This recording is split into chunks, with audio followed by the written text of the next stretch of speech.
Hello বন্ধুরা, আমি নবনীতা। আমার চ্যানেল সোমনিতাতে আপনাদের সকলকে অনেক অনেক স্বাগত। প্লিজ কিছু মাইন্ড করবেন না, পিছনে কনস্ট্রাকশনের কাজ চলছে, তাই প্রচণ্ড ব্যাকগ্রাউন্ড সাউন্ড আসছে, কিচ্ছু করার নেই।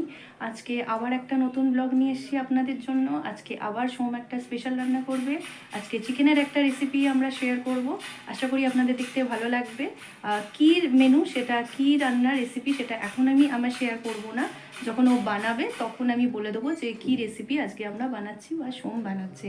তো চলুন, এখন আমি আর কথা বাড়াচ্ছি না, অনেক কাজ আছে, আগে সমস্ত কিছু প্রিপারেশনগুলো রেডি করে নিই। যখন ও বানাবে তখন আপনাদের সাথে পুরোটা শেয়ার করব। আশা করি আপনাদের ব্লগটা দেখতে ভালো লাগবে, সাথে থাকুন, আমি পুরো ডিটেল ভিডিওটা শেয়ার করে দেবো। এখানে সবার প্রথম মিক্সার গ্রাইন্ডারে 3টে মিডিয়াম সাইজের পেঁয়াজ এখানে ভালো করে গ্রাইন্ড করে নেওয়া হয়েছে, আর সাথে কাঁচা লঙ্কা, আদা এবং রসুনও ভালোভাবে গ্রাইন্ড করে রাখা হয়েছে। ফোড়নের জন্য এখানে নিয়েছি তেজপাতা, শুকনো লঙ্কা, গোটা গরম মশলা, কিছু গুঁড়ো মশলা লাগবে। সেই গুঁড়ো মশলাগুলো হলো, এখানে মিট মশলা আছে, গোলমরিচ গুঁড়ো আছে, হলুদ গুঁড়ো আছে, জিরে গুঁড়ো, ধনে গুঁড়ো আছে, আর সাথে কাশ্মীরি লঙ্কার গুঁড়ো, লাল লঙ্কার গুঁড়ো একসাথে মিশানো।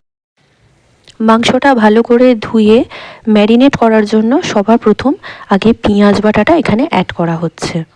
পেঁয়াজ বাটাটা অ্যাড করার পরে কাঁচা লঙ্কা, আদা, রসুনের যে পেস্টটা ছিল সেটাও এখানে অ্যাড করে দেওয়া হলো। পেঁয়াজ বাটা, কাঁচা লঙ্কা, আদা, রসুন বাটা অ্যাড করার পরে এখানে 1 টেবিল স্পুন মতন সর্ষের তেল, 1 টেবিল স্পুন ভিনিগার আর একটুখানি নুন অ্যাড করে ভালোভাবে ম্যারিনেশনটা করে নেওয়া হয়েছে। এরপর চিকেনটা মোটামুটি 1 ঘন্টা মতন রেখে দিতে হবে। চিকেনের প্রিপারেশনটাতে আমরা আলু ইউজ করব, তাই আগেই কেটে ভালো করে ধুয়ে রেখে দিয়েছি। তারপর কড়াইতে পরিমাণ মতন সর্ষের তেল দিয়ে তেলটা ভালোভাবে গরম হয়ে গেলে একটুখানি নুন আর হলুদ দিয়ে আলুটাকে ভেজে নিচ্ছি। এরপর আলুটা ভাজা হয়ে গেলে আলুটাকে তুলে নিয়ে ওই তেলটার মধ্যেই আমরা প্রথমে আগে গোটা গরম মশলাটা ফোড়ন দিয়ে নেব। এরপর ভালো করে মশলাটা একটুখানি নাড়াচাড়া করে নেব।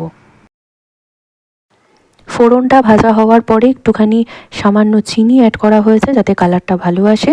এবার বড় সাইজের পেঁয়াজ মোটামুটি 3খানা খুব মিহিভাবে কুচোনো আছে, সেটা এবার তেলের মধ্যে অ্যাড করে দিয়ে ভালো করে ভেজে নেওয়া হবে। এবার পেঁয়াজের মিশ্রণটা ভালোভাবে ভাজা হয়ে গেলে এখানে যে গুঁড়ো মশলাগুলো ছিল সেই গুঁড়ো মশলাগুলো এখানে অ্যাড করে দিয়ে খুব সামান্য পরিমাণে একটুখানি জলের ছিটা দিয়ে এটাকে ভালোভাবে কষিয়ে নিতে হবে যাতে গুঁড়ো মশলাগুলো কোনোভাবে পুড়ে না যায়। এরপর পুরো মশলাটা ভালোভাবে কষে যাওয়ার পরে তারপরে এখানে আমরা চিকেনটাকে অ্যাড করে দেবো। চিকেনটাকে অ্যাড করে দিয়ে ভালোভাবে একটুখানি নাড়াচাড়া করে নিয়ে এখানে ঢাকা দিয়ে চিকেনটাকে কষতে দেবো। ভিডিও শুরুতে বন্ধুরা আমি আপনাদেরকে প্রিপারেশানটার নাম বলিনি। এই চিকেন প্রিপারেশানটার নাম হচ্ছে চিকেন কালাভুনা। এটা আমরা সম্পূর্ণ আমাদের মতন করে বানিয়েছি। এইখানে যে জলটা অ্যাড করা হবে সেখানে নর্মাল জল বা গরম জল এখানে অ্যাড না করে আমরা চা পাতার লিকার অ্যাড করব, তাতে কালারটা একটু অন্যরকম হবে। আপনারা দেখতেই পাচ্ছেন এখানে কি সুন্দর সাইড দিয়ে তেলটা ছেড়ে এসছে আর কালারটাও চেঞ্জ হয়েছে। খেতে সত্যি খুব ভালো হয়েছিল। সবাইকে একবার অন্তত রেসিপিটা ট্রাই করার রিকোয়েস্ট রইল। ভিডিওটা ভালো লেগে থাকলে, রেসিপিটা ভালো লেগে থাকলে প্লিজ প্লিজ প্লিজ সবাই আমার চ্যানেল সোমনিতাকে একটু সাবস্ক্রাইব করে দেবেন আর লাইক অ্যান্ড শেয়ার করে দেবেন। খুব তাড়াতাড়ি নতুন একটা ব্লগে দেখা হবে। টাটা।